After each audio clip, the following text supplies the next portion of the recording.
Hello and welcome to this lecture. आज के इस लेक्चर में हम बात करने वाले हैं कंडीशनल स्ट्रक्चर्स की। ठीक है, अब जावा के अंदर कंडीशनल स्ट्रक्चर किस किस टाइप के हो सकते हैं वो मैं सबसे पहले तो यहाँ पर आपको एक फिगर बताना चाहूंगा। ठीक है, इस फिगर को सबसे पहले आप नोट डाउन कर लो। यहाँ पर आप देख सकते हो कंट्रोल स्ट्रक्चर को, दूसरा आप डिसीजन मेकिंग भी बोल सकते हो।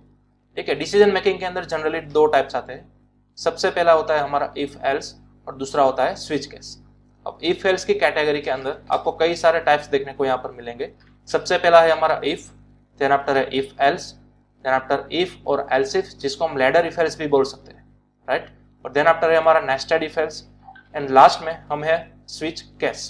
ठीक है, तो हमारे पास टोटल इस तरह से 5 टाइप्स के डिसीजन मेकिंग स्ट्रक्चर्स अवेलेबल है, राइट। आज के इस लेक्चर में हम डिटेल में सभी को देखने वाले हैं। तो चलिए सबसे पहले मैं स्टार्ट करूंगा यहाँ से इफ कंडीशन के बारे में। ठीक है, तो यहाँ पर मैंने अपना सबलाइम टेक्स्ट एडिटर और पावरशेल विंडो ओपन कर लिया है। एक एम्प्टी फाइल है मेरे पास hello.java और यहाँ पर सबसे पहले तो हमें सीखना है इफ कंडीशन। तो इफ कंडीशन का हम जनरली सी और C++ लैंग्वेज के अंदर किस तरह से यूज करते थे, कोई कंडीशनल स्ट्रक्चर लगाने के लिए, राइट। सपोज कोई कंडीशन हमारी ट्रू होती है तो हमें कुछ स्पेसिफिक परफॉर्म करना होता है, कोई एक्शन, या फिर अगर हमारी कंडीशन फॉल्स हो जाती है तो हमें कोई एक्स्ट्रा कंडीशन परफॉर्म करना होता है। अब सपोज इफ एल्स का सबसे पहले तो स्ट्रक्चर क्या होगा, तो यहाँ पर मैंने लिख दिया इफ। ठीक है, अब इफ का ये सिंपल स्ट्रक्चर है। इफ के ब्रैकेट्स के अंदर यहाँ पर हमें क्या लिखना होता था, कोई कंडीशन लिखनी होती थी, राइट। यहाँ पर मैंने लिख दिया कोई कंडीशन। ओके, अब ये स्ट्रक्चर जो है वो आपको फॉलो करना है। सबसे पहले तो आपके पास कोई कंडीशन होनी चाहिए। ठीक है, कि आप एग्जैक्टली करवाना क्या चाहते हो वो। तो सपोज मेरे पास यहाँ पर 2 नंबर है, ठीक है, इंटीजर ए और बी। अब ए की वैल्यू है मेरे पास 5 और उसी तरह से बी की वैल्यू है मेरे पास 3। ठीक है, अब मुझे क्या करना है कि इन दोनों में से मैक्सिमम नंबर फाइंड करना है। ठीक है, तो मुझे यहाँ पर कंडीशन क्या लिखनी होगी, ए और बी को आपको रिलेट करना होगा रिलेशनल ऑपरेटर के साथ। तो सपोज मैं यहाँ पर अगर ऐसा बोलूं कि ए ग्रेटर देन बी, ठीक है, तो आपकी कंडीशन क्या बनी, ए की वैल्यू बी से बड़ी है, राइट, ग्रेटर देन। तो यहाँ पर सपोज मैं कमेंट के अंदर ये लिखूं, ए की वैल्यू क्या है हमारे पास 5, ग्रेटर देन बी की वैल्यू क्या है हमारे पास 3, राइट। तो इस तरह से अब आपकी इफ के अंदर कंडीशन क्या हो गई, 5 ग्रेटर देन 3। तो आपको देखना है कि ये कंडीशन जो है वो ट्रू है या फॉल्स है, राइट। इफ के ब्रैकेट्स के अंदर only and only indirectly true या फिर फॉल्स ही आना चाहिए। तो सपोज ये आप नंबर को एनालिसिस करो, हमारे पास ये कंडीशन क्या हो गई है, ट्रू हो गई है, राइट। तो इफ किस तरह से वर्किंग करता है, अगर इफ के अंदर मौजूद कंडीशन ट्रू होती है तो फिर आपका प्रोग्राम का फ्लो इफ की बॉडी के अंदर रीडायरेक्ट हो जाता है यहाँ पर। ठीक है, अगर ये कंडीशन ट्रू है तो आप चले जाओगे इफ के अंदर और इफ के अंदर जितने भी स्टेटमेंट आपने लिखे हुए होंगे वो सभी के सभी एग्जीक्यूट हो जाएंगे। ठीक है, तो देखिए सबसे पहले मैं यहाँ पर लिखूंगा system dot out dot println. ठीक है, और यहाँ पर मैं क्या लिखूंगा, suppose a is max, right, क्योंकि अगर ये कंडीशन ट्रू होगी तभी तो हम इफ के अंदर आएंगे। ठीक है, और ये कंडीशन ट्रू कब होगी, जब ए की वैल्यू हमारी बड़ी होगी बी से।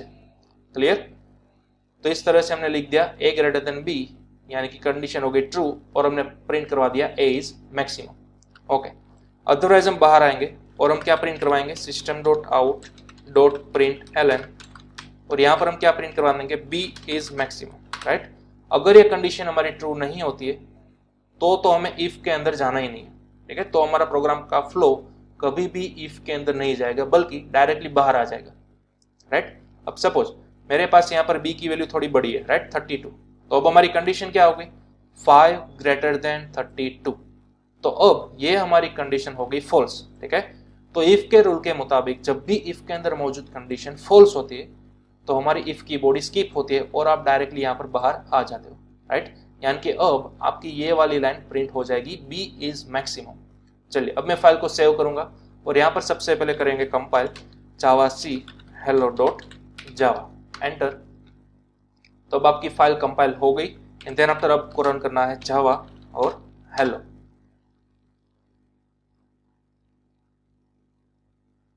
ठीक है, तो अब आपको आउटपुट के अंदर देखने को मिला b इज मैक्सिमम। क्यों, क्योंकि ऑब्वियसली हमारी कंडीशन यहाँ पर क्या आ गई थी, फॉल्स आ गई थी, इसलिए, राइट। तो जब भी हमारी कंडीशन फॉल्स आएगी तो आप इफ के अंदर नहीं जाओगे बल्कि डायरेक्टली इफ के बाहर जाओगे। अब चले कंडीशन को करते हैं ट्रू। सपोज ए की वैल्यू मैं बड़ी कर देता हूं बी से 50। ठीक है, तो अब कंडीशन क्या बन गई, 50 ग्रेटर देन 32। तो अब कंडीशन आपकी हो गई ट्रू। तो इसके लिए आप अब जाओगे इफ की बॉडी के अंदर और ये वाला स्टेटमेंट आपका रन हो जाएगा ए इज मैक्सिमम। ठीक है, चलिए देखते हैं। फाइल को सबसे पहले करेंगे सेव और यहाँ पर आएंगे, कंपाइल करेंगे सबसे पहले फाइल को, उसी तरह से अब हम करेंगे रन। तो अब देखिए ए इज मैक्स तो आपका आ गया, लेकिन साथ ही साथ आपका बी इज मैक्स भी आ गया। तो ऐसा क्यों हुआ? हाँ, इफ ने तो अपना काम कर दिया। इफ ने कहा क्या कि अगर मेरे पास कंडीशन ट्रू आएगी तो मैं तो अपनी बॉडी एग्जीक्यूट कर दूंगा। तो इफ ने तो अपनी बॉडी एग्जीक्यूट कर दी, लेकिन यहाँ पर इफ का वर्किंग खत्म हो जाएगा। ठीक है, अब इफ के बाहर आपने जितने भी स्टेटमेंट लिखे हुए होंगे वो तो स्टेप बाय स्टेप रन होने ही वाले है। तो इस तरह से ये वाला स्टेटमेंट जो था आपका बी इज मैक्सिमम, वो तो रन होना ही होना है। ठीक है, तो इस तरह से जब भी आपकी कंडीशन ट्रू होगी तो इफ के अंदर वाली बॉडी चलेगी, साथ ही साथ बाहर वाला तो चलना ही है। डजंट मैटर अगर आपकी कंडीशन ट्रू हो या फिर फॉल्स हो। ठीक है, तो ये था आपका इफ का स्टेटमेंट का वर्किंग। अब ये वाली लाइन जो हर बार प्रिंट हो रही है उसको आप किस तरह से सोल्व करोगे? तो अब आप हेल्प ले सकते हो सेकंड स्ट्रक्चर की। ठीक है, जिसका नाम है इफ एल्स। अब इफ एल्स का स्ट्रक्चर क्या है? अगर इफ के अंदर मौजूद कंडीशन ट्रू होती है तो ओनली एंड ओनली इफ के अंदर मौजूद स्टेटमेंट ही रन होंगे। अगर ये इफ के अंदर मौजूद कंडीशन फॉल्स होगी तो आपका प्रोग्राम डायरेक्टली रीडायरेक्ट हो जाएगा एल्स के अंदर यहाँ पर। ठीक है, तो चलिए इसको हम परफॉर्म करेंगे। हमें सिंपल क्या करना है, ये वाला जो बाहर हमारा स्टेटमेंट है उसको हम कर लेंगे कट, और अब हम यूज करेंगे इफ एल्स का। जैसे ही इफ वाला आपका स्टेटमेंट खत्म हो जाता है, आपको डायरेक्टली कंपलसरी स्टार्ट करना है एल्स। ठीक है, अब एल्स के अंदर वो वाला स्टेटमेंट आप पुटअप कर दो इस तरह से। ओके, तो अब आपकी कंडीशन क्या बन गई, आपका स्ट्रक्चर क्या बन गया कि अगर इफ के अंदर मौजूद कंडीशन ट्रू है तो ओनली एंड ओनली यही वाला पार्ट रन होगा इफ के अंदर मौजूद। ठीक है, अगर ये कंडीशन किसी भी तरह से फॉल्स हो गई तो इफ वाला पार्ट तो रन नहीं होगा, बल्कि आपका प्रोग्राम डायरेक्टली रिटर्न हो जाएगा एल्स के अंदर। ठीक है, अब एल्स के अंदर मौजूद रन होगा। तो बड़ा ही सिंपल है, इफ की कंडीशन ट्रू है तो इफ वाली बॉडी रन होगी, इफ की कंडीशन अगर फॉल्स है तो एल्स वाली कंडीशन रन होगी। ओके, चलिए सेव किया फाइल को, अगेन हम करेंगे फाइल को कंपाइल एंड देन आफ्टर हम करेंगे फाइल को रन। ठीक है, तो अब आप देख सकते हो ओनली हमारे पास ए इज मैक्स ही आया है, यानी कि अगर एक हमारी कंडीशन ट्रू है तो ओनली इफ के अंदर मौजूद स्टेटमेंट ही आपके रन होंगे। राइट, चलिए अब हम क्या करेंगे, अगेन इस फाइल को करेंगे रन, लेकिन इस बार बी की वैल्यू को मैं कर रहा हूं बड़ा, बी की वैल्यू कर दी 3 2 1। ठीक है, इस तरह से। तो अब आप क्लियरली देख सकते हो हमारी कंडीशन होगी फॉल्स। तो अब बजाय इफ हमारा प्रोग्राम कौन सा रन करेगा, एल्स वाला बॉडी पार्ट रन करेगा। ठीक है, चलिए सेव किया फाइल को, अगेन यहाँ पर compile and then after run. तो अब आप देख सकते हो ओनली बी इज मैक्स हमें आउटपुट के अंदर देखने को मिल रहा है। राइट, तो इस तरह से आपका वर्किंग करता है इफ एल्स। ठीक है, तो चलो इसको आप नोट डाउन कर लो, ये था आपका इफ एल्स स्ट्रक्चर। ऑलरेडी अगर आप सी या फिर C++ से फैमिलियर हो तो सेम टू सेम वही वाला स्ट्रक्चर है। ठीक है, कोई भी सिंटेक्स डिफरेंस नहीं है। चलिए देन अब हम नेक्स्ट बात करेंगे हमारे लैडर इफ एल्स की, यानी कि जिसको हम बोलेंगे इफ एल्स इफ। तो लैडर इफ एल्स के अंदर स्ट्रक्चर क्या है, देखिए यहाँ पर सबसे पास पहले आपके पास है इफ कंडीशन। अगर ये कोई कंडीशन आपकी ट्रू होती है तो ऑब्वियसली आप इफ का बॉडी पार्ट एग्जीक्यूट करोगे। राइट, लेकिन क्या हो अगर आपके पास एक से ज्यादा मल्टीपल कंडीशन है चेकिंग करने के लिए, तो क्या करोगे? तो देखिए सबसे पहले आपने लगाया इफ, अब जैसे ही इफ की बॉडी ओवर होती है आप डायरेक्टली स्टार्ट करोगे एल्स इफ। ठीक है, ये हमारा नया स्टेटमेंट है एल्स इफ। एल्स इफ के अंदर आप कोई अपनी दूसरी कंडीशन चेक करवा सकते हो। सपोज अगर ये कंडीशन ट्रू हो गई तो ये एल्स इफ वाला पार्ट रन होगा। ठीक है, और सपोज ये कंडीशन भी अगर फॉल्स हो गई, यानी कि इफ की कंडीशन भी फॉल्स हो गई और ये दूसरा एल्स इफ था उसकी कंडीशन भी फॉल्स हो गई, तो आपका प्रोग्राम डायरेक्टली रीडायरेक्ट हो जाएगा एल्स के अंदर। ठीक है, और हाँ अगर आपके पास 2 से भी ज्यादा कंडीशन है, 3 4 5 कितनी भी हो, तो उसके लिए आप अलग अलग एल्स इफ ब्लॉक ले सकते हो। ठीक है, चलिए इसको मैं एक एग्जांपल के थ्रू आपको समझाऊंगा। सबसे पहले इन सभी को मैं कर दूंगा क्लियर। ओके, अब सपोज मेरे पास कोई एक नंबर है int num is equal to 20। ठीक है, अब मुझे इस नंबर को मल्टीपल वैल्यूज के साथ कंपेयर कराना है। ठीक है, नम की वैल्यू को मुझे मल्टीपल वैल्यूज के साथ कंपेयर कराना है। कौन कौन सी वैल्यू है, देखिए सबसे पहले मेरे पास वैल्यू है 15, दूसरी है 26 एंड तीसरी है 58। ठीक है, इस नम वेरिएबल को मुझे इन 3 अलग अलग वैल्यूज के साथ क्या करना है, कंपेयर कराना है। तो सिंपल मेरे पास कितनी कंडीशन होगी, 3 कंडीशन होगी। राइट, सबसे पहले मैं नम को कंपेयर करूंगा 15 के साथ, ये है मेरी पहली कंडीशन। ओके, दूसरी कंडीशन नम को हम कंपेयर करेंगे 26 के साथ, और तीसरी कंडीशन नम को हम कंपेयर करेंगे 58 के साथ। ओके, चलिए, तो इसके लिए मुझे 3 कंडीशन चाहिए। तो 3 कंडीशन चेक करने के लिए हमें कौन सा स्ट्रक्चर बनाना होगा? लैडर इफ एल्स का। लैडर इफ एल्स यानी कि जो हमने अभी अभी देखा, ये वाला इफ एल्स इफ वाला स्ट्रक्चर, ठीक है, इसका दूसरा नाम है लैडर इफ एल्स। चलिए, अब मैं क्या करूंगा, यहाँ पर इफ हमारे पास पहली कंडीशन कौन सी थी? नम को कंपेयर करना है 15 के साथ। तो यहाँ पर मैं क्या करूंगा, नम को कंपेयर करूंगा 15 के साथ। अब यहाँ पर मैं कौन सा ऑपरेटर का यूज कर सकता हूँ? कंपेरिजन ऑपरेटर का। कंपेरिजन ऑपरेटर यानी कि डबल इक्वल्स टू, ठीक है, प्रीवियस सेशन में हमने ऑलरेडी देखा था, इसको बोला जाता है कंपेरिजन ऑपरेटर। ओके, ये मेरी पहली कंडीशन होगी। अब दूसरी कंडीशन क्या थी? नम को कंपेयर करना है 26 के साथ। तो यहां पर आप इफ नहीं लिख सकते, बल्कि आपको लिखना होगा एल्स इफ। ठीक है, चलिए, अब एल्स इफ के अंदर आपको दूसरी कंडीशन बनानी है, नम को कंपेयर करना है 26 के साथ। तो बड़ा ही इजी है, यहाँ पर आप सिंपल लिख दो नम कंपेरिजन ऑपरेटर 26। ठीक है, तो अब ये आपकी हो गई दूसरी कंडीशन। चलिए, अब आपके पास एक और कंडीशन है, नम को चेक करना है 58 के साथ। तो अगेन आप यूज करो एल्स इफ को।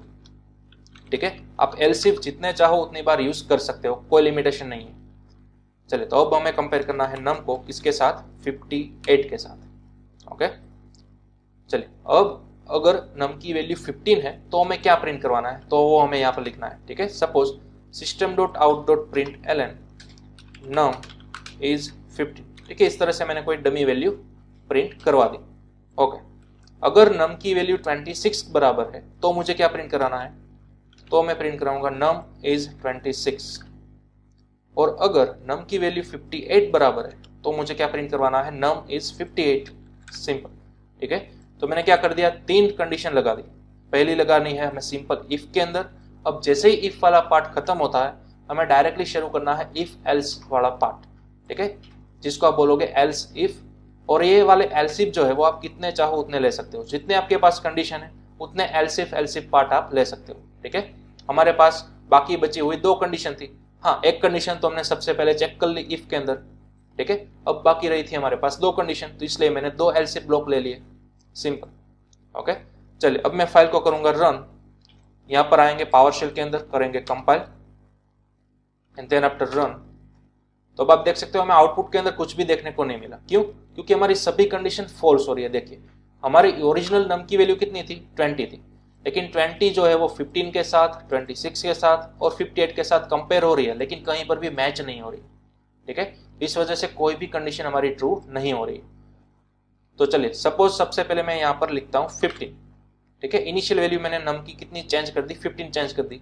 तो अब देखिए, पहली कंडीशन के साथ ही हमारी नम की वैल्यू मैच हो रही है। राइट, देखिए यहाँ पर नम की वैल्यू क्या है? 15 है, तो मैंने यहाँ पर लिख दिया 15। बीच में इक्वल इक्वल ऑपरेटर है, राइट, और लास्ट में अगर मैंने लिख दिया 15 तो यहाँ पर मैंने कर लिया 15। तो अब देखिए, दोनों कंडीशन हमारी क्या हो गई? सेम हो गई। तो जब भी हमारी दोनों कंडीशन सेम हो गई, यानी कि आपकी ये कंडीशन हो गई ट्रू। ट्रू होने के बाद डायरेक्टली आप चले जाओगे इफ के अंदर। ओके, तो चलिए, सेव किया मैंने फाइल को। यहाँ पर अगेन मैंने किया कंपाइल एंड देन आफ्टर यहाँ पर अगेन मैंने किया रन। तो अब आप देख सकते हो नम इज 15 हमारा आउटपुट आ चुका है। ठीक है, चलिए, इसी तरह से आप यहाँ पर 58 के साथ भी कंपेयर करवा सकते हो। मैंने इनिशियल वैल्यू सेट कर दी 58। अगेन हम फाइल को करेंगे कंपाइल एंड रन। ठीक है, तो अब आप देख सकते हो नम इज 58। ओके, चलिए, सबसे पहले इनिशियल वैल्यू हमने क्या रखी थी? 20 रखी थी। राइट, तो जैसा कि हमने पहले देखा, अगर यहाँ पर हम 20 वैल्यू रखते हैं, फाइल को रन करेंगे तो हमारा कोई भी आउटपुट नहीं आने वाला। ठीक है, क्योंकि कोई भी कंडीशन हमारी मैच ही नहीं होने वाली। देखिए, कंपाइल किया फाइल को, अगेन रन किया, तो अब भी आउटपुट आपको कोई भी नहीं मिल रहा। क्यों? क्योंकि ऑब्वियसली सभी हमारी कंडीशन फॉल्स हो रही है। तो इस केस के अंदर आप क्या करवा सकते हो? जब भी लैडर इफ एल्स के अंदर सभी ब्लॉक्स आपके फॉल्स होए और कोई भी आउटपुट नहीं आता है, ठीक है, तब आप यहाँ पर एल्स ब्लॉक लिख सकते हो।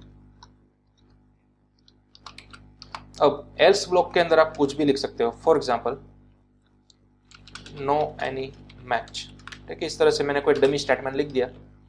अब आपको याद रखना है, ये जो आपका एल्स ब्लॉक है वो ओनली एंड ओनली कब रन होगा? जब ऊपर वाली सभी कंडीशन 1 बाय 1 फॉल्स होती जाएगी, सिर्फ और सिर्फ तभी आपका एल्स ब्लॉक रन होगा। अदरवाइज कभी भी आपका एल्स ब्लॉक रन नहीं होगा। ठीक है, तो चलिए देखते हैं हमारे केस में क्या हो रहा है। इनिशियली नम की वैल्यू थी 20। तो देखिए 1 बाय 1 सभी कंडीशन क्या हो रही है? चेक हो रही है। सबसे पहले ये कंडीशन चेक होगी, क्या 15 बराबर है? नहीं है। तो ये कंडीशन होगी फॉल्स, तो वो आगे बढ़ेगा एल्स इफ की तरफ। अब ये कंडीशन चेक होगी, हाँ ये कंडीशन भी फॉल्स हो रही है, तो अगेन ये आगे वाला एल्स इफ चलेगा। ये कंडीशन ओके 58 के साथ भी मैच नहीं हो रहा है, यानी कि सभी ब्लॉक्स जो हमारे हैं वो फॉल्स हो गए, तो इसके लिए हमारा एल्स ब्लॉक ही रन होगा। ठीक है, चलिए सेव किया फाइल को, अगेन यहाँ पर कर दिया कंपाइल एंड देन आफ्टर मैंने कर दिया रन। तो अब आप देख सकते हो हमारा एल्स ब्लॉक चल चुका है कंप्लीटली और आउटपुट के अंदर आ गया नो एनी मैच। ओके, तो इस तरह से आप अपना लैडर इफ एल्स का स्ट्रक्चर बना सकते हो। ओके, तो चलिए इसको आप नोट डाउन कर लो, मैं थोड़ी फॉन्ट की साइज डिक्रीज कर रहा हूँ। ओके, और हाँ अगर आपके पावर शेल की विंडो इस तरह से बल्कि हो जाए तो आप इस पुराने आउटपुट को क्लियर कर सकते हो। यहाँ पर आपको सिंपल कमांड लिखना है CLS, ठीक है, जिसका सिंपल मतलब होता है क्लियर स्क्रीन। एंटर कर दिया तो अब आपका पूरा विंडो क्लियर हो गया। ठीक है, अगर आप मैक ओएस पर हो या फिर लिनक्स पर हो तो फिर आपको कमांड लगाना है क्लियर। ठीक है, विंडो को क्लियर करने के लिए। विंडोज पर हो तो आपको कमांड लगाना है CLS। ओके, सिंपल आपको डिफरेंस याद रखना है। ओके, चलिए ये था हमारा ladder if else. Okay, next हमारा टाइप है नेस्टेड इफ एल्स। अब नेस्टेड इफ एल्स यानी कि क्या, नाम पर से ही पता चल रहा है कि एक इफ एल्स है उसके अंदर आप दूसरा इफ एल्स, दूसरे के अंदर तीसरा, इस तरह से आप अंदर अंदर जा सकते हो। ठीक है, जितनी भी बार आप चाहो उतनी टाइम आप अंदर अंदर जा सकते हो अपने प्रोग्राम के डेफिनेशन के मुताबिक। अब सपोज यहाँ पर आपको फिगर के अंदर सिंपल स्ट्रक्चर देखने को मिलेगा कि हमारे पास मेन इफ एल्स का एक स्ट्रक्चर है। ठीक है, यहाँ पर आप देख सकते हो हमारी मेन इफ है और यहाँ पर हमारा मेन एल्स है। अब जो हमारी मेन इफ है उसके अंदर आप देखिए एक और नेस्टेड स्ट्रक्चर है इफ एल्स का। उसी तरह से एल्स के अंदर हमारे पास एक और नेस्टेड स्ट्रक्चर है इफ एल्स का। ठीक है, तो इस तरह का स्ट्रक्चर आप कोई भी बना सकते हो, बट ध्यान रखना है ये फिक्स स्ट्रक्चर नहीं है। नेस्टेड इफ एल्स का कभी भी कोई भी फिक्स स्ट्रक्चर नहीं होता। आपको अपने प्रोग्राम की डेफिनेशन के मुताबिक हिसाब लगाना होगा कि किस तरह से आप उस रिक्वायरमेंट को फुलफिल करोगे और किस तरह से आप नेस्टेड इफ एल्स को स्ट्रक्चराइज करोगे। ओके, तो चलिए इसको समझने के लिए मैं आपको एक सिंपल एग्जांपल के थ्रू समझाऊंगा। ओके, सपोज हमारे पास 3 नंबर्स अवेलेबल है, इंटीजर A, B और C। अब तीनों की मेरे पास कुछ वैल्यूज है। Suppose A is equal to 7, B is equal to 3 और C इज इक्वल टू 9। ठीक है, इस तरह से अब हमें क्या करना है, इन तीनों में से जो भी मैक्सिमम नंबर है वो फाइंड करना है। राइट, तो सबसे पहले मैं क्या करूंगा, यहाँ पर स्टेप बाय स्टेप स्ट्रक्चर बनाऊंगा। सबसे पहले तो हमारे पास कुछ भी नहीं है, सिंपल एक इफ कंडीशन में लगाऊंगा। ठीक है, इस तरह से। ओके, अब आपको थोड़ा सोचना है कि मेरे पास अगर 3 नंबर है उसमें से मुझे मैक्सिमम नंबर फाइंड करना है, तो आप स्ट्रेटेजी क्या अप्लाई करोगे। सबसे पहले तो कई लोग इस तरह से करने की ट्राई करेंगे कि अगर A की वैल्यू B से भी बड़ी है और साथ ही साथ C से भी बड़ी है, तो कई लोग क्या करेंगे, यहाँ पर डायरेक्टली लिख देंगे A इज मैक्सिमम। राइट, इस तरह से system dot out dot print ln, और यहाँ पर कई लोग डायरेक्टली लिखेंगे A इज मैक्स। तो इस तरह से आप नहीं लिख सकते। इस तरह से आप रिलेशनल ऑपरेटर की मदद से 2 से ज्यादा वेरिएबल को कंपेयर नहीं करा सकते। ठीक है, हाँ मैक्सिमम आप इस तरह से 2 ही वैल्यू को कंपेयर करा सकते हो। ओके, लेकिन अगर आप कंपेयर करोगे A को B के साथ और अगर A बड़ा हो जाता है तो आपने डायरेक्टली कर दिया A इज मैक्सिमम, तो ये तो रॉन्ग है ना। क्यों, क्योंकि A तो फिलहाल B से ही बड़ा हुआ है, C से तो बड़ा नहीं हुआ है। राइट, तो आपको स्ट्रेटेजी अप्लाई करनी होगी। सबसे पहले क्या करो, कोई 2 नंबर को कंपेयर करो। फॉर एग्जाम्पल मैंने यहाँ पर कंपेयर किया है A और B को। अगर B की वैल्यू A से छोटी हो जाए या फिर A की वैल्यू B से बड़ी हो जाती है तो फिर आप अंदर आ गए। ठीक है, अब यहाँ पर आपको डायरेक्टली प्रिंटफ नहीं करना है। ठीक है, डायरेक्टली जो आप सीस आउट करते थे वो नहीं करना है। आपको सबसे पहले क्या करना है, A को अगेन चेक करना है C के साथ, क्योंकि A तो सिर्फ B से ही बड़ा हुआ है ना। अगर आप A C से भी बड़ा कर लेते हो तो फिर आप फाइनल बोल सकोगे ना कि A इज मैक्सिमम। राइट, तो देखिए स्ट्रेटेजी क्या अपनाई, A को सबसे पहले B के साथ कंपेयर किया, अगर A बड़ा हो गया तो फिर अंदर आने के बाद अगेन आपने किया इफ कंडीशन। ठीक है, अब यहाँ पर आप A को अगेन C के साथ कंपेयर करोगे। चलिए अब हमारा स्ट्रक्चर क्या बना देखिए, इफ के अंदर इफ। ठीक है, A अगर B से बड़ा हो जाता है तो अंदर आने के बाद A को आपने चेक किया C के साथ, अगर यहाँ पर भी A बड़ा हो जाता है तो फिर आप फाइनली बोल सकते हो A इज मैक्सिमम। ठीक है, तो देन आफ्टर आप लिख सकते हो system dot out dot print ln A is maximum. ठीक है, अदरवाइज आप A को बड़ा नहीं बता सकते। क्लियर। अब देखिए अगर ये कंडीशन आपकी फॉल्स होती है, याद नहीं कि सी की वैल्यू ए से क्या हो गई, बड़ी हो गई, ठीक है, तो फिर आपकी ये कंडीशन क्या हो जाएगी, फॉल्स हो जाएगी। यानी कि फॉल्स होते ही आपकी कंडीशन कहां पर जाएगी, एल्स के अंदर जाएगी, राइट। तो एल्स के अंदर आप क्या लिख दो, system dot out dot println, ठीक है, ओके। अगर ये आपकी कंडीशन फॉल्स होगी तो आप डायरेक्टली रीडायरेक्ट हो जाओगे एल्स के अंदर, लेकिन आप यहां पर किसको बड़ा बताओगे, तो देखिए ये कंडीशन फॉल्स कब होगी, सबसे पहले तो सी की वैल्यू बड़ी होगी तब, राइट। तो ऑब्वियसली आपको यहां पर कितना बड़ा बताओगे, सी इज मैक्सिमम, राइट, सी को ही बड़ा बताना है आपको, क्लियर। देखिए फिर से अगेन, अगर ये कंडीशन ट्रू होगी, यानी कि अगर ए बड़ा हो गया तो इफ के अंदर आपने बता दिया ए इज मैक्सिमम, लेकिन अगर ये कंडीशन फॉल्स होगी तो सबसे पहले सोचिए कि ये कंडीशन फॉल्स होगी कब, कब होगी, जबकि सी वैल्यू की बड़ी होगी तब, राइट। तो जब ये कंडीशन फॉल्स होगी आप रीडायरेक्ट हो गए एल्स के अंदर, तो आपने डायरेक्टली बता दिया सी इज मैक्सिमम, ओके। तो यह था हमारा सिंपल इफ के अंदर इफ एल्स। अब हाँ, एक और पॉसिबिलिटीज ये भी है कि आपकी ये जो मेन इफ कंडीशन है ये भी तो फॉल्स हो सकती है, राइट। ऐसा जरूरी तो नहीं है कि ए ही बड़ा हो हर टाइम बी से। क्या हो अगर ये कंडीशन आपकी फॉल्स हो जाए, तो आपकी ये मेन इफ है उसका भी एल्स आ सकता है, राइट, ओके। ये कंडीशन कब फॉल्स होगी, जब आपका बी बड़ा हो जाए तब। तो बी जैसे ही बड़ा हो गया ए से, आप चले गए एल्स के अंदर, तो आपको डायरेक्टली नहीं लिखना है कि बी इज मैक्सिमम, अगेन आपको बी का कंपैरिजन सी के साथ कराना बाकी है, राइट। तो पहले तो आप क्या करोगे, इफ के अंदर बी को कंपेयर कराओगे सी के साथ, ठीक है। अब अगर बी की वैल्यू यहाँ पर सी से भी बड़ी हो जाती है तब आप फाइनली बोल सकते हो बी इज मैक्सिमम, ठीक है। तो system dot out dot println and then after finally आप यहां पर बोल सकते हो बी इज मैक्सिमम, ठीक है। देखिए फिर से बोल रहा हूं, अगर आपकी एक कंडीशन फॉल्स हो जाए तो सबसे पहले देखिए फॉल्स कब होगी, जब बी की वैल्यू बड़ी होगी तब। तो जैसे ही फॉल्स हो गई आप आ गए एल्स के अंदर, आपको डायरेक्टली नहीं लिखना है बी इज मैक्सिमम, अगेन आपको बी को सबसे पहले कंपेयर कराना होगा सी के साथ। अगर बी सी से भी बड़ा हो गया तो ही आप फाइनली बोलो बी इज मैक्सिमम, ओके।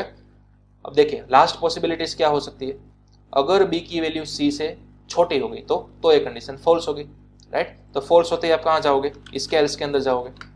तो एल्स के अंदर आप क्या लिखोगे, system dot out dot println, ठीक है। अब प्रिंट एलन के अंदर आप क्या लिखो, सिंपल, अगर ये कंडीशन फॉल्स हो गई तो सबसे पहले तो कंडीशन फॉल्स कब होगी, जब सी की वैल्यू बी से बड़ी होगी तब, राइट। तो आपको इनडायरेक्टली यहाँ पर क्या लिखना है, सी इज मैक्सिमम, ओके।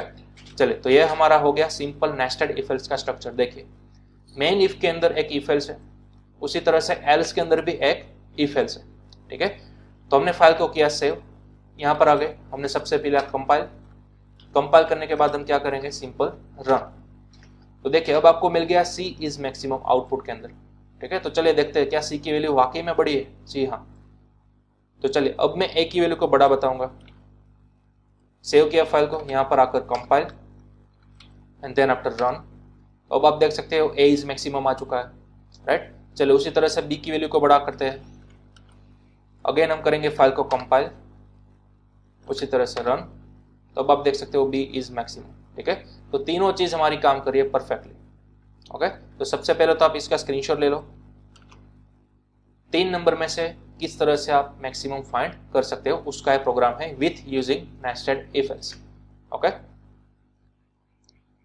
चलिए अब क्या होगा, अगर तीनों की वैल्यू में सेम कर देता हूं, फॉर एग्जांपल ए की वैल्यू 5, बी की वैल्यू भी 5 और सी की वैल्यू भी 5, तो फिर आप पहले तो वीडियो को पॉज करो, गेस करो कि तीनों में से किसकी वैल्यू यहाँ पर मैक्सिमम आपको देखने को मिलेगी आउटपुट के अंदर, ठीक है। चलिए मैंने कंपाइल किया एंड देन आफ्टर रन किया, तो देखिए आउटपुट के अंदर आपको क्या देखने को मिला, सी इज मैक्सिमम। क्यों, तीनों की वैल्यू तो सेम ही है, 5 5 एंड 5, तो क्यों ए और बी नहीं आया बल्कि ओनली सी आया। तो उसको समझने के लिए आपको क्या करना होगा, सबसे पहले तो हमने जो स्ट्रक्चर बनाया है उसको फॉलो थ्रू करना होगा। देखिए सबसे पहले यहाँ पर आप कंडीशन के अंदर वैल्यू को पुटअप करो, ए ग्रेटर देन बी आपके लिखा हुआ है, राइट। तो ए और बी की वैल्यू यहाँ पर पुटअप करो। सबसे पहले ए की वैल्यू क्या है 5, बी की वैल्यू भी है 5, तो आपकी कंडीशन क्या बन गई 5 ग्रेटर देन 5। तो क्या 5 अपने आप से ही बड़ा हो सकता है क्या, नहीं। तो एक कंडीशन क्या हो गई, फॉल्स हो गई, राइट। ये मेन इफ कंडीशन ही क्या हो गई, फॉल्स हो गई। तो जैसे ये फॉल्स हो गई तो इसके एल्स पार्ट के अंदर हम रीडायरेक्ट हो जाएंगे यहाँ पर, ओके। यहाँ पर आते ही हमें सबसे पहले एक नई इफ कंडीशन देखने को मिली, ओके, इफ कंडीशन के अंदर बी की वैल्यू और सी की वैल्यू कंपेयर हो रही है, तो वो दोनों भी हमारे पास क्या है, 5 ही है, राइट। तो अगेन आपकी कंडीशन क्या बनी, 5 ग्रेटर देन 5। तो ये कंडीशन अगेन क्या हो गई, फॉल्स हो गई। तो जैसे ये कंडीशन फॉल्स हो गई, आप कहाँ रीडायरेक्ट हो गए, उसके एल्स के अंदर। तो उसके एल्स के अंदर आपने क्या लिखा था, सी इज मैक्सिमम, तो इसलिए आउटपुट के अंदर आया था सी इज मैक्सिमम। क्लियर। तो इस तरह से आपको अपना ही बनाया हुआ स्ट्रक्चर को फॉलो थ्रू करना होगा। ओके, तो चलिए इसको सोल्व आउट करने के लिए, यानी कि अगर तीनों की वैल्यू सेम है तो आपको आउटपुट के अंदर क्या मिलना चाहिए, ऑल वैल्यूज आर सेम, इस तरह से आपको मिलना चाहिए। ठीक है, तो सिंपल मैं यहाँ पर क्या करूंगा, एक इफ एल्स की एक पेयर बना लूंगा। ठीक है, ये हमारा इफ और ये हमारा एल्स। फिलहाल हम नीचे वाले कोडिंग को इग्नोर करेंगे, सिंपल यहाँ पर फोकस कीजिए कि अगर ए की वैल्यू सेम है बी की वैल्यू से, राइट, और उसी तरह से बी की वैल्यू सेम है सी की वैल्यू से, तो आपके पास दो कंडीशन आगे देखिए, ए की वैल्यू बी के बराबर है या फिर बी की वैल्यू सी बराबर है, और ये दोनों अगर ट्रू हो जाए, ये दो कंडीशन अगर ट्रू हो जाए तो ही आप यहां पर बोल सकते हो ऑल वैल्यूज आर सेम। तो इफ के अंदर आप दो कंडीशन किस तरह से अप्लाई करोगे, ठीक है, इफ के अंदर आप दो कंडीशन किस तरह से अप्लाई करोगे, देखिए यहां पर आप यूज कर सकते हो लॉजिकल ऑपरेटर एंड, इस तरह से। अब इस ऑपरेटर को बोला जाता है एंड ऑपरेटर। ठीक है, इसका काम क्या है, इफ के अंदर आपके पास दो कंडीशन मौजूद है, ए ग्रेटर देन ए इक्वल्स बी और उसी तरह से बी इक्वल्स सी। ठीक है, तो एंड का काम क्या होगा, अगर ये फर्स्ट कंडीशन और साथ ही साथ दूसरी कंडीशन कंपलसरी अगर ये दोनों ट्रू हो जाती है तो ही आपके इफ के अंदर लिखा हुआ स्टेटमेंट रन होगा। ध्यान दीजिएगा, अगर दोनों कंडीशन ट्रू है तो ही आप इफ के अंदर जाओगे, अदरवाइज आप एल्स के अंदर चले जाओगे, राइट। सपोज कि अगर ये फर्स्ट कंडीशन आपकी ट्रू हो गई लेकिन ये सेकंड कंडीशन फॉल्स हो गई, तो अगेन आप एल्स के अंदर चले जाओगे। ठीक है, तो एंड की रिक्वायरमेंट क्या है, both condition must be true, then after you redirect in if statement. Okay, तो इफ के अंदर सिंपल मैं लिख देता हूं system dot out dot println, और यहां पर मैं लिख दूंगा ऑल वैल्यूज आर सेम। ठीक है, अगर तीनों की वैल्यू एक बराबर है तो ही मुझे लिखना है all values are same, otherwise मैं जाऊंगा एल्स के अंदर, और एल्स के अंदर मुझे तीनों का क्या करना है, कंपैरिजन करना है, यानी कि ऑलरेडी वो तो हम यहाँ पर कर चुके हैं, राइट। तो ये पूरा स्ट्रक्चर मैं यहाँ से कर लूंगा कट, और यहाँ पर एल्स के अंदर कर दूंगा पुट अप, इस तरह से। ठीक है, चलिए इसको थोड़ा सा करते हैं टैब आउट।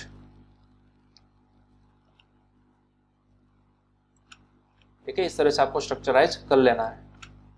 ओके, तो ये देखिए हमने जो पहले बनाया था ना हमारा नेस्टेड इफ एल्स का स्ट्रक्चर, वो मैंने किसके अंदर लिख दिया, एल्स के अंदर लिख दिया। ठीक है, यानी कि अगर हमारी तीनों कंडीशन की वैल्यू ट्रू नहीं है तो ही हम एल्स के अंदर जाएंगे, और तब भी हमारा क्या होगा, तीनों का कंपैरिजन होगा, अदरवाइज तीनों का कंपैरिजन कभी भी नहीं होगा। ठीक है, तो चलिए अब मैंने फाइल को किया सेव, यहाँ पर आया तो किया कंपाइल एंड देन आफ्टर अब मैंने किया रन। तो अब आपको देखने को मिलेगा ऑल वैल्यूज आर सेम। ठीक है, क्योंकि हमारी सभी वैल्यूज क्या थी, सेम थी। अगर तीनों की वैल्यूज में चेंज करूंगा अभी, ओके, अब मैंने सेव किया तो अब क्या होगी, देखिए अब ये कंडीशन हमारी क्या हो जाएगी, फॉल्स हो जाएगी, राइट। तो जैसे ही फॉल्स होगी मैं रिडायरेक्ट हो जाऊंगा एल्स के अंदर, और एल्स के अंदर अगेन हमारा क्या चलेगा, ये नेस्टेड स्ट्रक्चर चलने वाला है, राइट।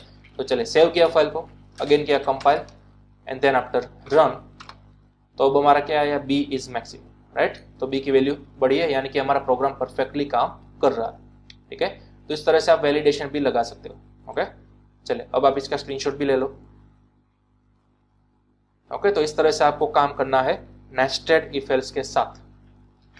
ओके, चलिए अब अगर हम इस स्ट्रक्चर की बात करें डिसीजन मेकिंग की, तो अब हमारा बाकी बचा स्ट्रक्चर कौन सा है, स्विच केस। हाँ, डिसीजन मेकिंग के अंदर एक और भी टाइप आता है टर्नरी ऑपरेटर। ठीक है, तो उसको भी हम देखेंगे और स्विच केस को भी देखेंगे नेक्स्ट सेशन के अंदर डिटेल के अंदर। ठीक है, आज के सेशन के अंदर हमने सिर्फ देखा इफ एल्स कैटेगरी, जिसके अंदर हमने सिंपल इफ कंडीशन पढ़ी, देन आफ्टर हमने पढ़ा इफ एल्स। ठीक है, उसी तरह से हमने पढ़ा इफ एल्स इफ, यानी कि लैडर इफ एल्स। ठीक है, इसको आप लैडर इफ एल्स भी बोल सकते हो, और साथ ही साथ हमने पढ़ा नेस्टेड इफ एल्स। ठीक है, अब जितना भी आपने अभी तक पढ़ा है उसकी मदद से आपको नेक्स्ट लेक्चर तक आते आते क्या करना है, थोड़ा सा होमवर्क करके लाना है। ठीक है, वो होमवर्क मैं यहाँ पर मल्टी लाइन कमेंट के थ्रू लिख रहा हूँ, वो आपको नोट डाउन करते जाना है। चलिए सबसे पहला प्रोग्राम आपको बनाना है, write a program to find minimum value out of two numbers. ठीक है। WAP यानी कि simple write a program to find minimum value out of 2 numbers. तो ऑलरेडी मैंने 2 नंबर में से मैक्सिमम वैल्यू किस तरह से फाइंड आउट की जाती है वो तो मैंने बता दिया सिंपल इफ एल्स की मदद से, ठीक है। आपको उसी तरह से मिनिमम वैल्यू फाइंड आउट करके लानी है। चलिए उसी तरह से next, write a program to figure out if a person is capable of voting और नॉट। ठीक है, अब इस प्रोग्राम के अंदर क्या करना है, देखिए आपको एक पर्सन की एज स्टोर करानी है एक वेरिएबल के अंदर। सपोज मैंने वेरिएबल का नाम ले लिया एज, ठीक है। अब इस एज नाम की वेरिएबल की वैल्यू आपको कंपेयर करानी है कुछ इस तरह से कि प्रोग्राम ही आपको आइडेंटिफाई कर दे कि अगर आपकी एज की वैल्यू ग्रेटर देन 18 है, ठीक है, तो आप कैपेबल हो वोट करने के लिए। अगर लेस देन 18 है तो फिर आप वोट करने के लिए कैपेबल नहीं हो, और एग्जैक्टली अगर 18 है तो फिर भी आप वोट कर सकते हो, ठीक है। यानी कि आपके पास 3 कंडीशन आ गई, या तो एज की वैल्यू क्या होगी 18 प्लस होगी, या तो एज की वैल्यू क्या होगी 18 के बिलो होगी, राइट, या फिर एज की वैल्यू क्या होगी एग्जैक्ट 18 होगी। यानी कि आपको प्रोग्राम के अंदर कितनी कंडीशन चेक करनी है, 3 कंडीशन चेक करनी है, right.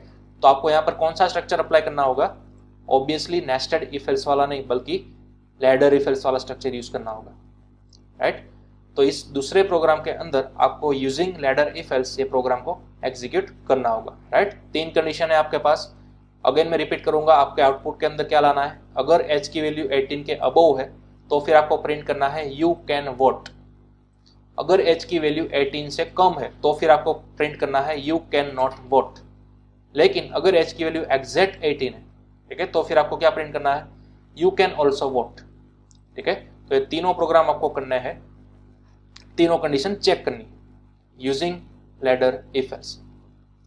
Okay, then after next, write a program to find if a number is neutral or not। अब इसके अंदर क्या करना है, सपोज किसी एक नंबर को एक वेरिएबल के अंदर सेव करना है, फॉर एग्जांपल नम, ठीक है। अब ये नंबर न्यूट्रल है या नहीं वो फाइंड करना है, यानी कि अगर नम की वैल्यू 0 से अप है तो फिर आपको प्रिंट करना है योर नंबर इज पॉजिटिव। ठीक उसी तरह से अगर नम की वैल्यू 0 से डाउन है तो फिर आपको प्रिंट करना है योर नंबर इज नेगेटिव। लेकिन अगर नम की वैल्यू एग्जैक्ट 0 है तो फिर आपको क्या प्रिंट करना है योर नंबर इज न्यूट्रल, ठीक है। तो सेम सेकंड प्रोग्राम की तरह ही यही थर्ड प्रोग्राम के अंदर भी आपको क्या अप्लाई करना होगा, लैडर इफ एल्स अप्लाई करना होगा। ओके, चले next, write a program to find minimum number out of 3 numbers,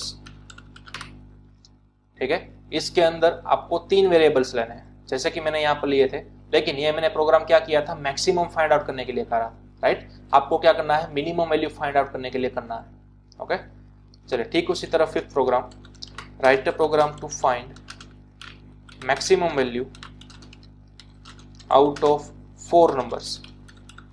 अब आपको 4 नंबर से लेना है और नेस्टेड इफ एल्स का यूज कर से ही, ठीक है, only and only nested if else का ही यूज करना है और उसकी मदद से ही आपको ये प्रोग्राम सोल्व करना है और कोई भी एक्स्ट्रा नया ऑपरेटर को आपको यूज नहीं करना है। Okay, and at last write a program to find minimum value out of 5 numbers. यानी कि कुछ भी नहीं करना है, सिंपल नेस्टेड इफ एल्स आप बनाते जाओ, एक के अंदर दूसरा, दूसरे के अंदर तीसरा और तीसरे के अंदर चौथा, ठीक है। जैसे ही आपकी रिक्वायरमेंट पड़ती है उस तरह से बनाते जाना है। सबसे पहले नोटबुक के अंदर डायग्राम ड्रॉ कीजिए, ठीक है, क्योंकि मुझे किस तरह का स्ट्रक्चर चाहिए, इफ के अंदर कितना इफ एल्स की मुझे जरूरत पड़ेगी, ठीक है, वो सब आप फिगर आउट कीजिए एंड देन आफ्टर इस प्रोग्राम को बनाने की ट्राई कीजिए। ओके, तो चलिए अब मिलते हैं नेक्स्ट सेशन के अंदर, तब तक आपको ये 6 प्रोग्राम कर लाना है। ओके।